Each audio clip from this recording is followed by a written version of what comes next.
Hello, friends. I'm sure you all love hearing stories, don't you? Tell me, have you heard of someone called Sri Rasipuram Krishna Swami Narayan Swami? Well, R.K. Narayan, as he's more famously known, is an Indian author who wrote many wonderful stories. Novels, short stories, travel books, essays, retelling of Indian epics, and many articles. He received a number of major awards as well, including the Sahitya Akademi Award, the Padma Bhushan, and several honorary degrees. Do you know today happens to be his birthday? Yes, the 10th of October. To celebrate, let me read out a wonderful excerpt from one of Narayan's stories from his first Malgudi novels, Swami and Friends. Now, do you have friends that you have had fights with? Has any one friend ever tried to make peace between all the fighting groups? See how Ranjam tries to make peace between Swami, Mani, and a few of their friends. Enjoy! One afternoon, 3 weeks later, Swaminathan stood before Mani's house and gave a low whistle. They started for Ranjam's house, speculating on the way about the surprise which Ranjam had said he would give them if they saw him that afternoon. They banged their fist on Ranjam's door. They heard the kicking of the latch and hid themselves behind the pillar. Ranjam peeped out and shut the door again. They came out, stood before the door, and wondered what to do. Swaminathan applied his mouth to the keyhole and mewed like a cat. Mani pulled him away, putting his mouth to the hole, barked like a dog. The latch clicked again. The door slightly opened. Mani whispered to Swaminathan, "You are a blind kitten, I will be a blind puppy." Mani fell down on his knees and hands, shut his eyes tight, pushed the door with his head and entered Rajam's room in the role of a blind puppy.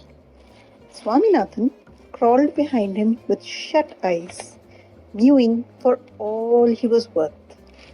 They moved round and round the room, Rajam adding to the interest of the game by mewing and barking in answer every few seconds. The blind puppy brushed its leg against somebody. Thinking that it belonged to Rajam, it softly went near it. Imagine its confusion when it opened its eyes and saw it was his enemy, Sahu. The blind kitten nestled close to a leg and scratched it with its paw. Opening its eyes, it found that it was fondling a leg that belonged to its enemy, Shankar. Mani remained stunned for a moment. Then he scrambled to his feet. He looked around, his face twitching with shame and rage. He saw P sitting in a corner, his eyes twinkling with mischief, and felt impelled to take him by the throat. He turned around and saw Ranjam regarding him steadily, his mouth still quivering with a smothered grin. As for Swaminathan, he felt that the best place for himself would be the darkness and obscurity under a table or a chair. "What do you mean by this, Rajam?"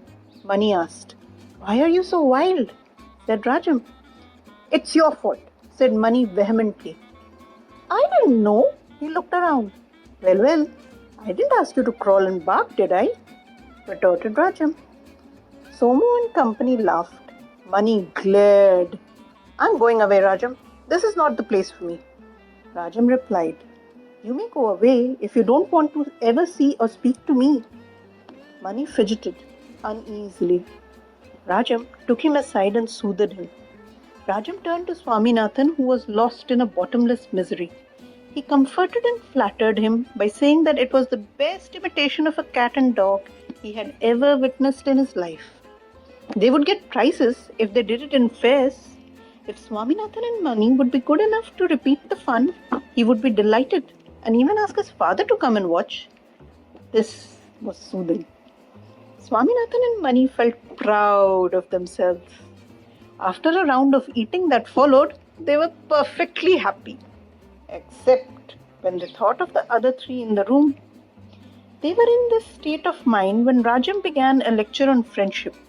He said impressive things about friendship. He did read a lot of books. A friend in need was a friend indeed.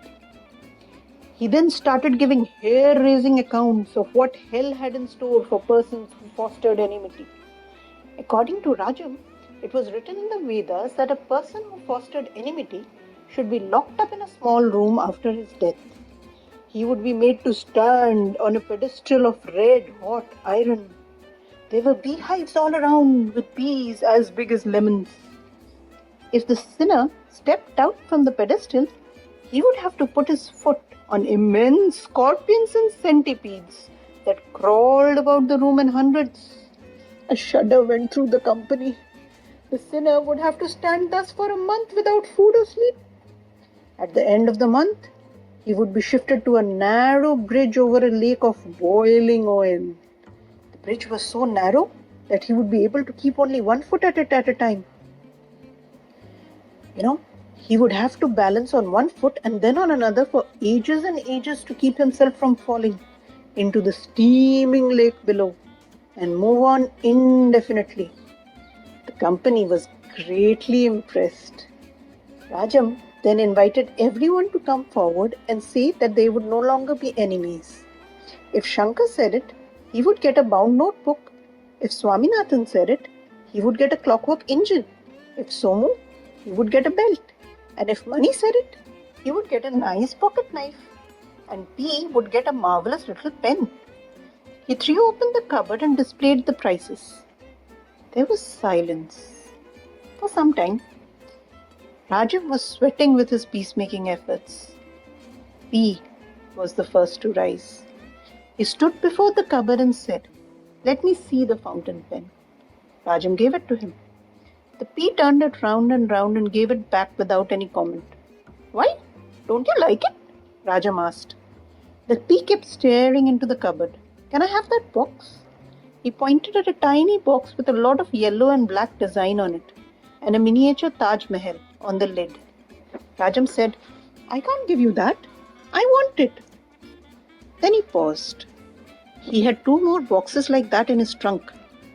He changed his mind. "No, I don't want it. You can take the box if you like." In a short while, Mani was sharpening a knife on his palm. Somu was trying a belt. Shankar was fingering a thick bound notebook.